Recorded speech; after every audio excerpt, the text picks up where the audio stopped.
Ya muchachas, muchachos, comenzamos la clase de hoy por el principio, como siempre.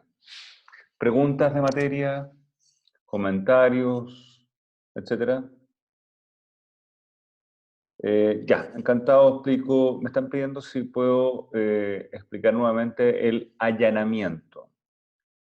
El allanamiento es una de las actitudes que puede adoptar el demandado, una actitud pasiva.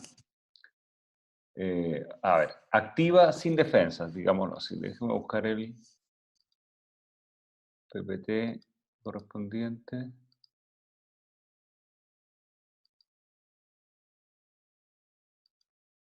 Ah, ok. Carolina, vamos a explicar el allanamiento con todo lujo de detalles en la clase de hoy. Así que, más que contestar la pregunta, no quiero adelantar la respuesta. Si luego de la explicación con detalle quedan dudas, encantado las respondemos, ¿de acuerdo? Así que vamos a partir compartiendo pantalla.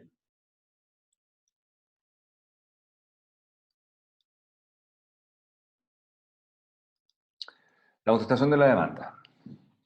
Ahí estamos. Déjenme poner el chat que se elimina cuando comparto pantalla para que no se me quede nada fuera. Y bien, partamos entonces. Perdón, antes de partir con la clase, más preguntas de materia. Explico lo del allanamiento, lo voy a hacer a propósito de la contestación de la demanda y un poco más adelante de nuevo hablaré de eso en la clase de hoy. Sí, por eso no lo contesto en este momento.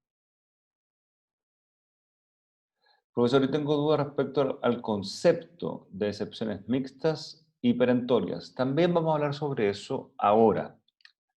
Las dos preguntas son de la clase de hoy. Así que, nada, déjame avanzar un poco en la contestación de la demanda para justamente tratar ese tema. Es parte de la primera parte como comenzamos la clase de hoy. ¿De acuerdo, Silvia? Si no te queda, de hecho, en esta misma lámina, si no me equivoco, lo voy a contestar. Sí. Si te quedan dudas, entonces lo contestamos en esta misma lámina. ¿De acuerdo, Silvia? Así que dame unos minutos. Bien. ¿Alguna otra pregunta?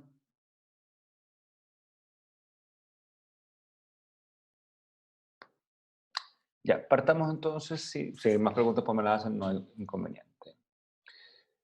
Lo que hemos visto hasta ahora son quienes notificaron la demanda al demandado y el demandado podía, vamos a ir repasando algunas cosas, eh, con esa notificación empieza a correr el término de emplazamiento, aplicamos qué era el emplazamiento primero, después qué era el término de emplazamiento, explicamos de que los plazos que empiezan a correr son variables, explicamos eso y las características de este plazo, y hablamos de las actitudes del demandado una vez notificada la demanda, eh, explicamos la actitud negativa o rebeldía, que es no hacer nada, dejar transcurrir el plazo sin defenderse, explicamos la actitud positiva sin defensa, que se dividía en dos, la explícita o allanamiento, que es la pregunta que me están haciendo, que yo la voy a tomar más profundamente en la clase de hoy, y la indirecta o no contradictoria, que también la voy a explicar en la clase de hoy,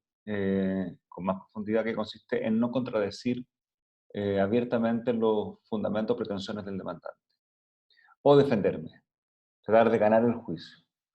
Para tratar de ganar el juicio dijimos que había cuatro tipos de excepciones: dilatorias, perentorias, perdón, mixtas y anómalas. Y me están haciendo una pregunta: ¿qué diferencia hay entre las excepciones mixtas y las perentorias? También la voy a contar en la clase de hoy a propósito de la actuación de la demanda, porque yo voy a explicar las perentorias que no lo hemos explicado todavía, para entender bien la diferencia con las mixtas, que sí las explicamos. Nos tomó un poco más de tiempo meternos en profundidad en las excepciones dilatorias. Vamos a tocar las dilatorias de nuevo, en la clase de hoy a propósito de la demanda reconvencional. Y explicamos que las excepciones dilatorias son anteriores a la contestación de la demanda, pero hay dos de ellas que pueden incluso interponerse en segunda instancia, y explicamos estas excepciones dilatorias en segunda instancia: incompetencia del tribunal y independencia. Luego explicamos las excepciones mixtas, que las voy a explicar brevemente. No las perentorias, sino las mixtas, solamente. Son excepciones perentorias. O sea, buscan atacar el fondo de la acción deducida.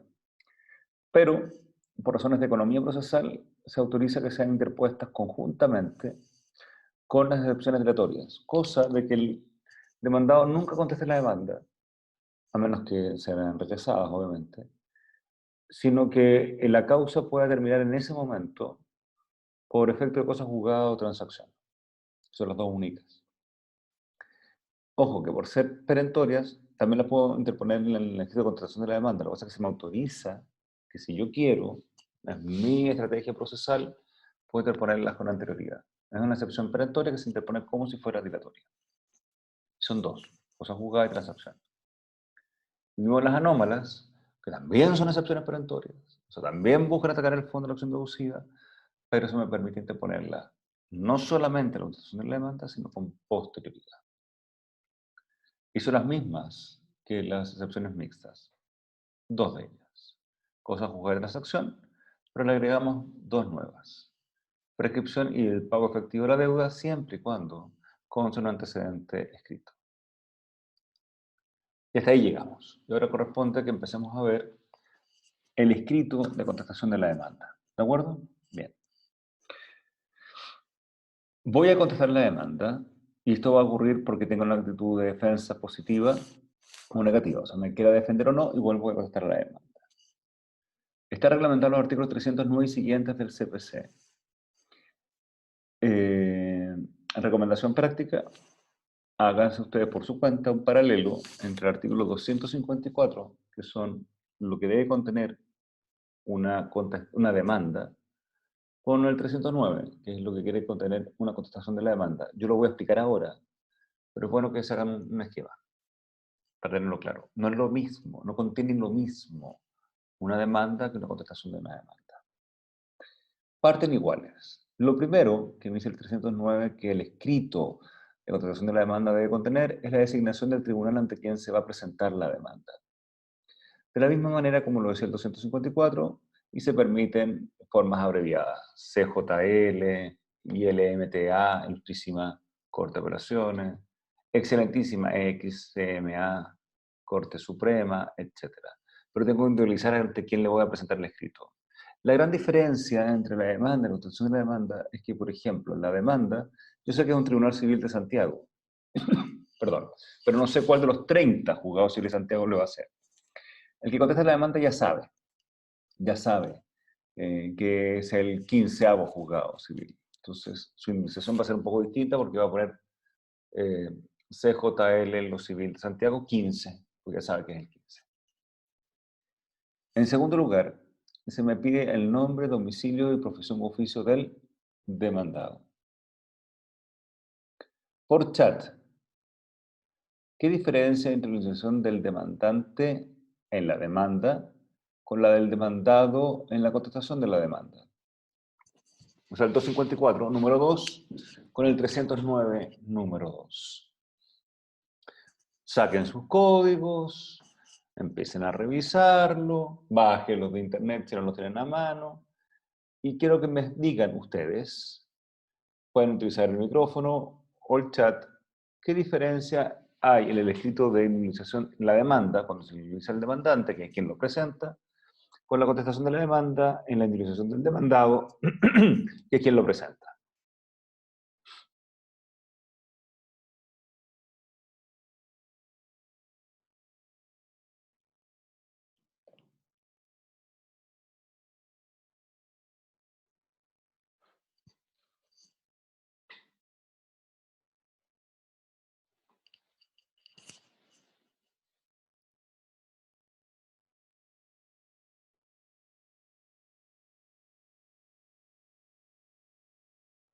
Jeremy dice que la demanda pide datos de las personas que lo representan en el proceso de representación.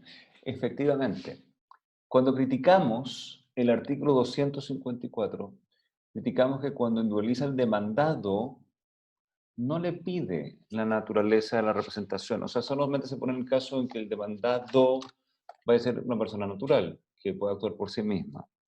En cambio, el 309 vuelve y repite el mismo error. Cree que el demandado es una persona natural que no tiene representante legal, que actúa por sí mismo. Aquí lo que debió haber dicho el código es nombre, domicilio, persona oficial demandado, de su representante y naturaleza de su representación y se lo comió. Aquí hay error de código en el número 2. Bien, Jeremy. Número 3. Las excepciones que se oponen a la demanda y la exposición clara de los hechos y fundamentos de derecho en que se apoya. Acá hay una diferencia también de redacción, en un doble sentido. En el 254, luego de indemnizar al demandante, que quien presenta el escrito, tenía que indemnizar al demandado. Pues bien, en la contestación de la demanda no se pone como requisito el que se indemnice al demandante.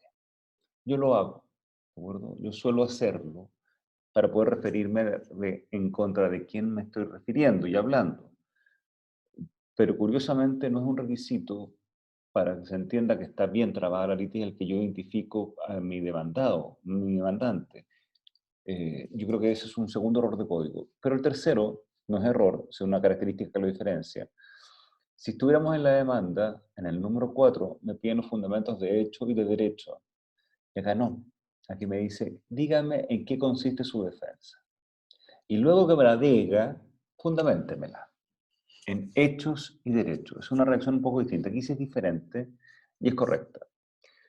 Vamos a quedarnos con la palabra excepciones por ahora, porque no son solamente excepciones las que yo puedo oponer cuando contesto la demanda, ¿de acuerdo? Pero es el único vocablo que utiliza el legislador. Número 3, artículo 309, las excepciones que se oponen a la demanda. Y veremos que en la constitución de la demanda no solamente se oponen excepciones. Quizás esa es la única precisión que habría que hacerle. Y en el cuarto, enunciación precisa y clara, consignada en la conclusión de las peticiones que se someten a fallo del tribunal. No es la misma redacción del 254 y sí tienen importancias gravitantes de fondo, porque si recuerdan, en las peticiones concretas de la demanda, lo que determina es la competencia del tribunal. O sea, si las peticiones le digo, yo creo que usted que resuelva 1, 2, 3, 4 y 5, bueno, la competencia es 1, 2, 3, 4 y 5. En cambio, acá, yo estoy diciendo peticiones concretas que someto a fallo del tribunal. Lo que me determina las peticiones concretas no es la competencia, ya quedó determinada. Lo que me determina es la controversia.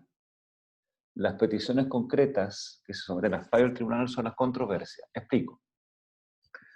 Demanda. 1, 2, 3, 4 y 5. Contestación de la demanda. 1 y 2, sí. 3, 4 y 5, no. ¿Qué estoy pidiéndole al tribunal con mi escrito? Que estoy rechazando 3, 4 y 5, pero a su vez estoy diciendo que estoy de acuerdo con 1 y 2. Por tanto, lo que me determina la conclusión de la contestación de la demanda va a ser la controversia, en qué estoy de acuerdo y en qué no estoy de acuerdo. ¿Y por qué es importante? Porque si no estoy de acuerdo en nada, todas las peticiones del demandante son controvertidas y todas van a tener que ser recibidas a prueba. En cambio, si estoy de acuerdo en 1 y en 2, sobre ellas no va a haber controversia y sobre ellas entonces no se recibirá la prueba. Pero si estoy de acuerdo en 1 y en 2, y engancho con la pregunta que me hicieron al principio de clase, lo que estoy haciendo es allanándome a 1 y 2. Estoy de acuerdo con que debo 1 y 2. Pues bien, el allanamiento no es otra cosa que la confesión. Estoy confeso en mi contestación de la demanda en que debo algo. Como es una confesión, si lo hace la parte directamente la contestación de la demanda, tiene que tener facultades para confesar. Y eso es por tener la capacidad de ejercicio. ¿Y por qué? Porque la capacidad de ejercicio me permite la capacidad de disposición, de disponer de mis bienes. Y yo al confesar que si debo 3 millones de pesos, estoy disponiendo de mi patrimonio. El allanamiento equivale a confesión. Y no toda confesión dada una demanda produce efectos jurídicos. Para que produzca efectos jurídicos, tiene que ser la propia parte que confiesa y esa parte debe tener además las atribuciones para hacerlo. O sea, tiene que ser una persona que tenga capacidad de ejercicio y por ende tenga la capacidad de disposición patrimonial. Si confesara un menor de edad, esa confesión no va a tener efectos jurídicos, porque esa actuación, ese acto jurídico procesal, contestación de la demanda, está hecho por un incapaz. También puede ser el caso de que ese allanamiento sea dado por una persona que es capaz, pero más allá de sus atribuciones. Ese allanamiento tampoco va a surtir efectos. Y en tercer lugar, si no es la parte la que confiesa en esta contestación de la demanda, sino que es el apoderado, tiene que tener facultades especiales para ello. Y eso está en el artículo 7º, inciso 2 del CPC, que señala de que para tener facultades para confesar, allanarse, requiere tener las facultades expresamente concedidas por parte de su poderdante. Por tanto, el mandatario judicial no podrá allanarse a la demanda a menos de que se le hayan conseguido facultades expresas para hacerlo. Un problema un poco más delicado no está en el allanamiento, sino cuando no contradigo expresamente las peticiones o pretensiones del demandante, porque para ello no requiero mención expresa del artículo 7º, inciso 2. ¿De acuerdo? A ver, ¿quién fue el que me preguntó? Un segundo. ¿Quién me preguntó por allanamiento?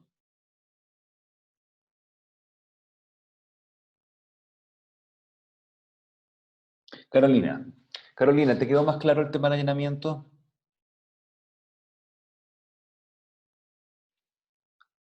Perfecto. Ahora, lo normal, lo habitual, es que uno en la contestación de la demanda no se allane. O sea, ojalá uno demandara y la contraparte se allanaran. Eso ocurre poco. Pasa, pero poco. Lo normal es que quiera defenderse. En la contestación de la demanda hay dos formas de defenderse. Dos. O poner excepciones perentorias. Voy a cambiar de color.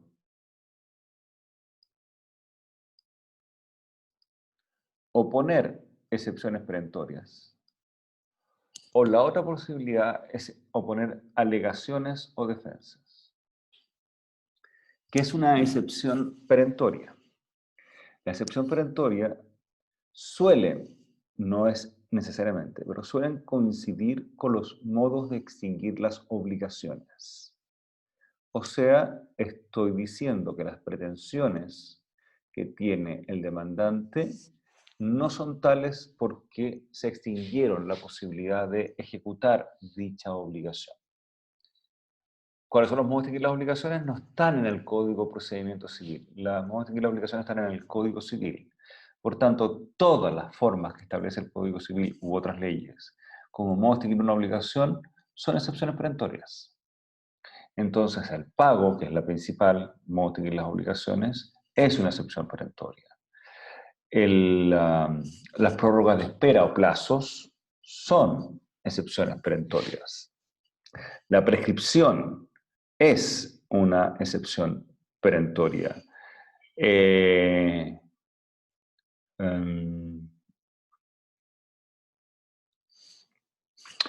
Pero no todas las excepciones perentorias son necesariamente modo de extinguir las obligaciones. Pueden tener origen procesal. Por ejemplo, cosa juzgada o litispendencia. Por eso es que no son exactamente coincidentes, ¿ah? Pero suelen confundirse con los modos de extinguir las obligaciones. La transacción, Camila, es un modo de extinguir la obligación. Es un contrato, cuyo objeto justamente es poner término a un litigio pendiente o precaver un litigio eventual. Entonces sí, es una excepción perentoria. ¿Cómo yo sé si algo es excepción perentoria o no? Es muy simple. Si ataca la pretensión, es excepción perentoria. Todo lo que lo ataque es excepción perentoria. Entonces la pregunta es, bueno, entonces todo es excepción perentoria. ¿Qué es una alegación o defensa? La alegación o defensa es la negación de los hechos o también puede terminarse como la negación del derecho que se reclama. Normalmente son negaciones de hecho. Entonces, por ejemplo, me demandan y me dicen, tú me debes 10 millones de pesos. Y mi contestación en la demanda es, no debo. Eso que acabo de decir, ¿es una excepción perentoria o es una alegación o defensa? O en el chat o por micrófono.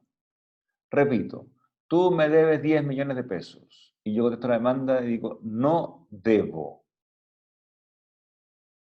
¿Es una excepción perentoria o es una alegación o defensa? Efectivamente.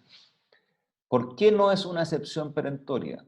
Porque la excepción perentoria busca atacar la pretensión. Equivale normalmente a un modo de extinguir las obligaciones. No dice que la obligación no existe o no existió, dice que ya no es ejecutable por razones civiles, por razones procesales, pero si lo que consiste en mi estrategia procesal es negar los hechos o negar el derecho, entonces es una alegación o defensa. ¿Por qué digo o hechos o derechos? Lo normal es que yo niegue los hechos. No debo, no te conozco, nunca contraje la obligación, etc. Pero también podemos estar de acuerdo en los hechos.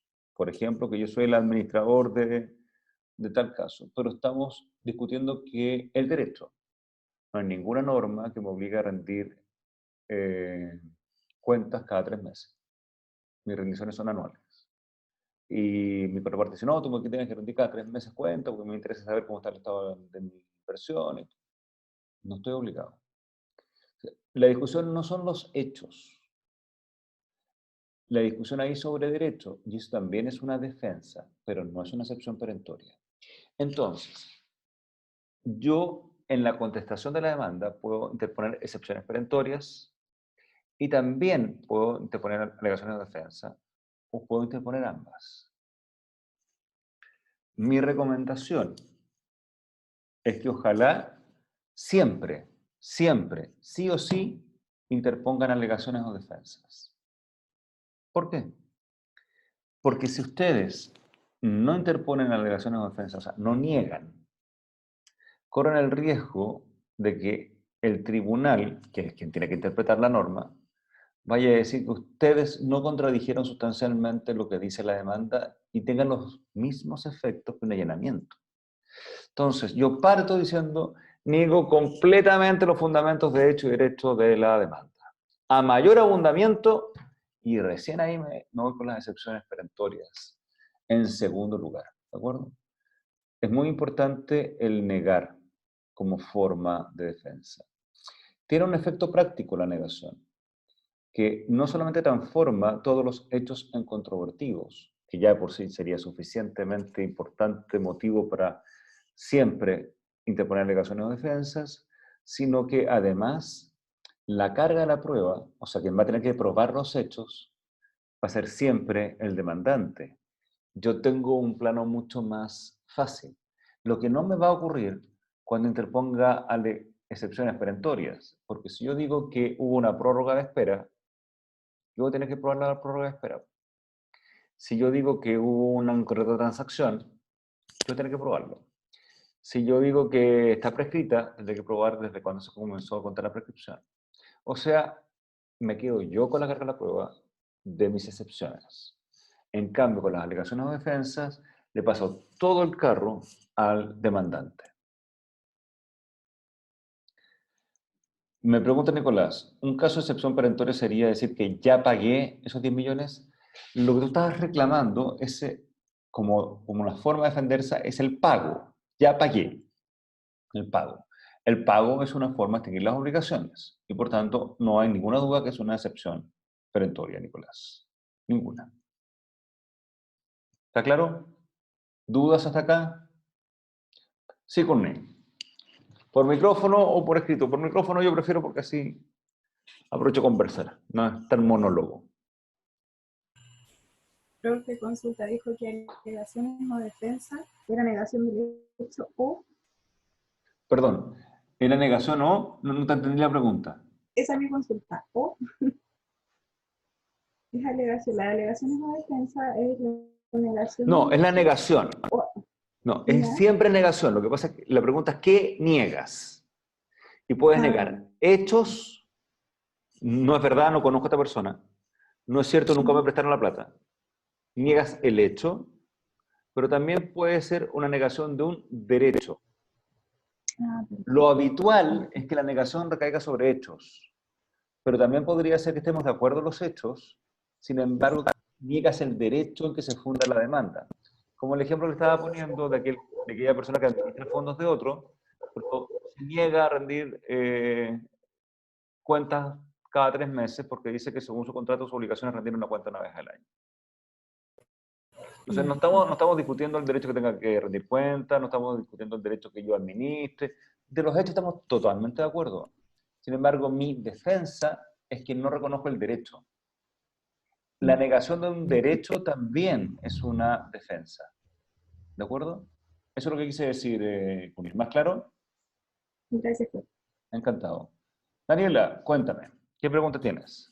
Profe, es que, por ejemplo, cuando yo voy a interponer una excepción perentoria, Sí. ya, o sea, primero me niego como Como recomendación práctica, digamos. defensa, claro, con la alegación o defensa y digo que ya, me estoy negando, y después parto con la excepción perentoria, pero Sí. no especifico que estoy como mencionando la excepción perentoria, solo empiezo como a interponerlo, como Ya. que el juez se va a dar cuenta por sí solo que es una excepción Clarito, perentoria. clarita la pregunta. Daniela, el código fue eh, muy básico en estos temas, ¿de acuerdo? Y igual como cuando yo hicimos el comentario respecto a la, a la demanda, y me parece muy pertinente tu pregunta todo esto, que dijimos, mire, esto en el fondo es lo mínimo que puede contener la demanda. Pero yo jamás me quedo con eso en una demanda. Yo además le agrego, además de los fundamentos de hecho y de derecho, le agrego fundamentos doctrinarios, fundamentos jurisprudenciales, etc. Bueno, en el caso de la constitución de la demanda, esto es lo mínimo, mínimo, mínimo, que te dice, dígame qué excepción va a poner. ¿Se acuerda que le dije que aquí se equivoca? Porque lo que debió haber dicho el código, si queremos ser estrictos, dígame qué excepciones o alegaciones o defensas va a interponer. Las alegaciones o defensas se las guardó, se las quedó calladas, no las mencionó en el número 3 del 309. Pero bien, yo entiendo que están. Y así lo ha entendido la jurisprudencia, no solamente yo, digamos. Es muy importante que lo entienda la jurisprudencia. Que están. Entonces, ¿qué es lo que yo hago? Yo ordeno.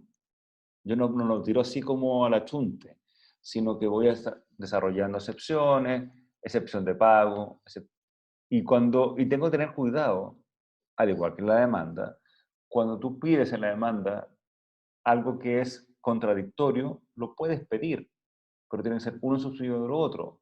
Bueno, con las excepciones es lo mismo. Primera excepción, incompetencia del tribunal. Si llegara usted, su señoría, a declararse competente, quiero decirle que prescrita la deuda en subsidio. Si usted considera que es competente y la deuda no está prescrita, en subsidio vengo a decir que yo ya pagué. Y así. Entonces tú puedes poner excepciones compatibles y, ojo, también podrías poner excepciones incompatibles. ¿De acuerdo? Y está perfecto. Está perfecto. No te lo dice, pero uno tiene que ser claramente ordenado en dos partes. En el punto 3, que va a ser cuáles son tus excepciones, y después vas a tener que fundamentar esa excepción en hechos y fundamentar esa excepción en derechos, sino también las peticiones concretas. Porque las peticiones concretas que someten al final de tu escrito de demanda, contestación de la demanda, perdón, es la que te va a determinar la controversia. Tú tienes que ser muy claro sobre qué hechos estás controvirtiendo y cuáles no. Aquí no se trata de negar el pan y el agua a la contraparte. Muchas veces la contraparte va a continuar siendo tu cliente, vas a tener una relación con él, tú quieres solucionar un conflicto, pero no quieres terminar peleado a puñetes con esa persona. No, hay cosas que tú le puedes reconocer, por ejemplo, si está en una relación con un juicio de arrendamiento. Niego que tengo una relación de arrendamiento. ¿Para qué? Está el contrato. No se trata de negar todo, pero sí de aquellas partes que son fundamentales para ti, que sean las controvertidas sobre lo que va a recargar en definitiva la prueba. Entonces tienes que tener orden en las excepciones y mucho orden en cómo vas a formular las peticiones que vas a someter al fallo del tribunal, porque te va a determinar la controversia del juicio. ¿Más claro, Daniela? Sí, profe, muchas gracias. Encantado. Sí, y el 309, al igual que pasó con el 254, es lo mínimo minimorum est para poder entablar el proceso. Bien, déjenme borrar las marcas que me quedaron puestas. Esta parte es importante y les quiero explicar además cómo se estudia, lo que viene a continuación.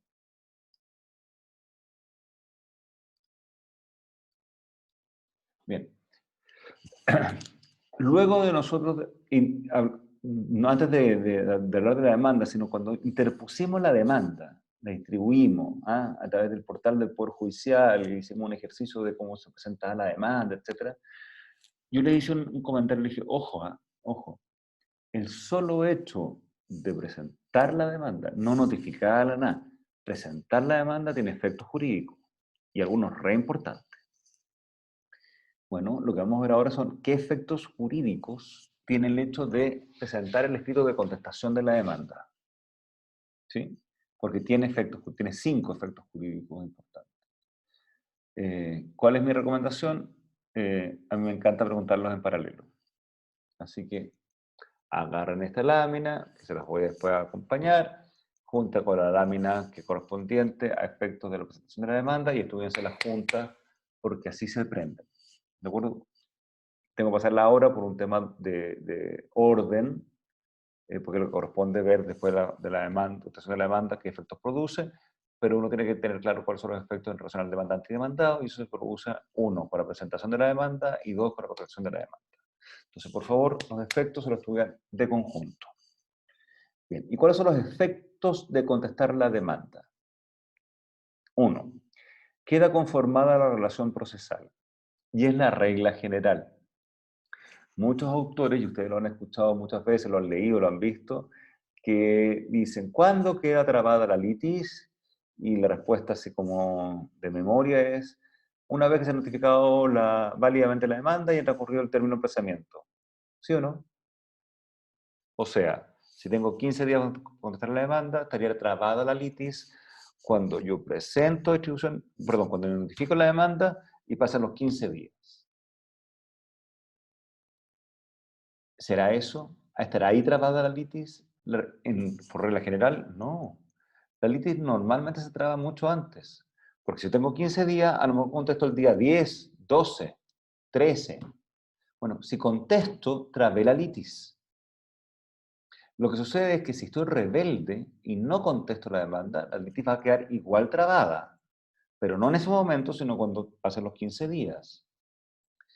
Pero un efecto de contestar la demanda, y la mayoría de las demandas, o un número muy importante de demandas se contestan, justamente consiste en que el hecho de contestar la demanda traba la litis. Tengo relación procesal válida. Hasta antes de contestar la demanda, la relación procesal existía solamente como efecto de la distribución de la demanda entre el demandante y el juez. Pero como efecto de la contestación de la demanda es que ahora entra un tercer actor que se llama demandado. Y queda una relación procesal tripartita. Demandante, demandado y juez. Esa es la más importante, la primera. 2. De acuerdo a lo que yo haya señalado en mis peticiones concretas de mi escrito, el 309, número 4, va a quedar delimitada la controversia. O sea, lo explicamos. Si la demanda era por 1, 2, 3, 4 y 5, y yo dije 1 y 2, sí, 3, 4 y 5 no, la controversia ¿cuál es? 3, 4 y 5. ¿Sí? Bien. Preguntas por el chat. La sentencia. Cuando se dicte sentencia el tribunal, ¿se tiene que pronunciar por 1, 2, 3, 4, 5 o por 3, 4, 5 solamente, que es la controversia?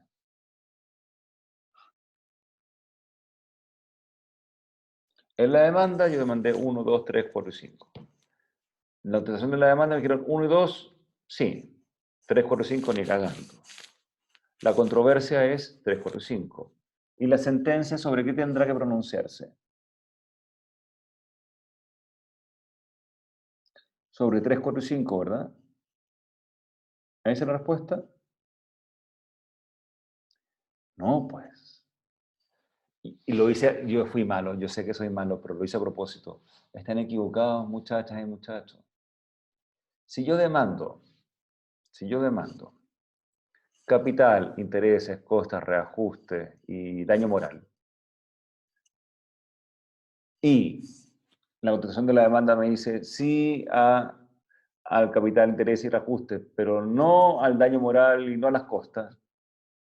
La sentencia no tendrá que decir algo sobre las costas y el daño moral o sobre... Tiene que posarse sobre todo.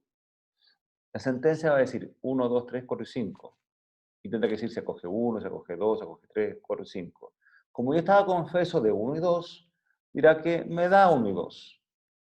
Y frente a 3, 4 y 5 había controversia y ahí tendrá que decir si me los da o no me los da. La sentencia se pronuncia sobre todo lo que tenga competencia el tribunal.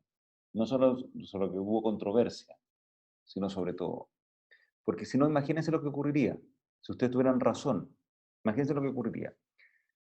Tú me debes 10 millones de pesos. Y el tipo me dice, no, yo te debo solamente 3. ¿Qué es lo que estoy diciendo? Estoy confesando que hay 7 que, o sea, estoy diciendo que hay 7 que pagué y 3 que debo. ¿Cuál es la controversia? Si debo o no debo los 7, por los otros 3 estoy confeso. La sentencia que dirá que debe 7 o se pronunciará sobre si debe efectivamente los 10. Sobre los 10. Si hubo no pago, si se debe o no. Tiene que pronunciar sobre todo. ¿De acuerdo? Pero entonces, el primer efecto fija la relación procesal, que es lo que ocurre normalmente. El segundo efecto fija la cuestión controvertida y no confunda cuestión controvertida sobre sentencia, que era el ejercicio que acabamos de hacer. Quedó claro, espero. Tercero, si y solo si estamos ante materia civil contenciosa y uno de los efectos de presentar la demanda fue que daba inicio a la prórroga de competencia tácita, bueno, el hecho de contestar la demanda ante el tribunal que no es naturalmente competente hace que se prorrogue tácitamente la competencia. Cierra el círculo respecto a la prórroga tácita de competencia. ¿De acuerdo? 4. Habíamos dicho que si para poner excepciones dilatorias tenía que cumplir con 2 requisitos. Tenía que interponerlo dentro del plazo que tengo que contestar la demanda, pero además tenía que ponerlas antes de contestar la demanda. Pues bien, si yo contesto la demanda, el efecto obvio es que precluyó la posibilidad de haber interpuesto excepciones dilatorias. No puedo interponer excepciones dilatorias después, con excepción de las 2 excepciones dilatorias que se interponen en segunda instancia. Y el último efecto, yo creo que lo conocen y lo vamos a relacionar, porque lo han visto en civil. El segundo efecto dice en relación con el juicio reivindicatorio, donde se distingue si el poseedor se encuentra de buena o de mala fe. Si el poseedor se encuentra de buena fe, los frutos que va a tener que restituir en el caso de que perdiera el juicio el poseedor son a partir desde la contestación de la demanda. Eso lo dice el artículo 907. ¿Por qué? Porque a partir de la contestación de la demanda no puede ya reclamar de que no tenía conocimientos de que había una persona que estaba reivindicando el bien. Por tanto, entre comillas, esa notificación de la demanda lo transformó en un poseedor de mala fe. A mí nunca me ha gustado mucho este artículo, porque creo que en ese caso el plazo para restituir los frutos debería contarse, desde que se notificó. Pero don Andrés Bello estimó que debía ser desde la contestación de la demanda. ¿Por qué desde que no se notificó? Porque la notificación ya lo pone en advertencia de que hay una persona que reclama el dominio sobre el bien. No creo que tenga que esperar la contestación de la demanda. Esa es mi opinión, yo creo que es un error de código civil. Si estuviera de mala fe, se deben desde siempre. Eso es clarísimo. Entonces, un efecto propio de la contestación de la demanda específico sobre la acción reivindicatoria es la restitución de frutos a aquellos poseedores de buena fe. ¿Está claro? ¿Dudas hasta acá?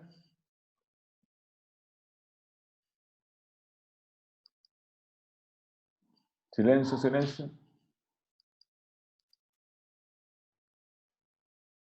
Bien. Déjeme pensar un poco. Ya, vamos a hacer un alto comercial, 15 minutos. Voy a dejar de grabar. 15 minutos y volvemos.